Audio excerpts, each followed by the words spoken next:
I really wanted to raise my own child. I didn't want to cordon off parenting, you know, sort of subcontracted out to some nanny. And I felt extremely fortunate that my then husband was at a moment that this was possible. We had the resources. I didn't need to work at that moment. So I left. It was always my intention that after a few years I would go back to the workplace, and then my son was diagnosed on the autism spectrum. And that just changed everything. It just, you know, all bets were off. And again, I found myself extremely fortunate and privileged to be able to dedicate all of my time and energy and resources to his care and recovery. As demanding as it was an incredible privilege.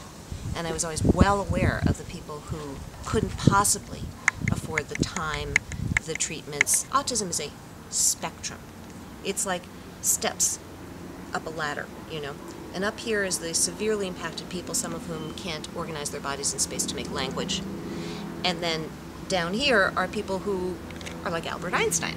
What we've been discovering is the people who are severely impacted, as they've been able to access communication through assistive technologies, are often brilliant and have been fully aware and are complex human beings, and it's a devastating disorder. My son was mildly impacted, and so that's always going to be the best prognosis, right, for outcome.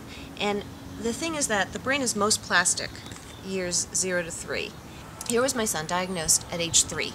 The biggest window of opportunity was already gone. The clock is ticking. The meter's running. You can save his life, or you can have your own life. And I was fortunate that I could choose to help him. So basically, I took my own life off the table for a very long time. And but the good news is that my son is doing so incredibly well now as a teenager that he's actually emerging out of the diagnosis. So really? Yeah. Wow. Yeah.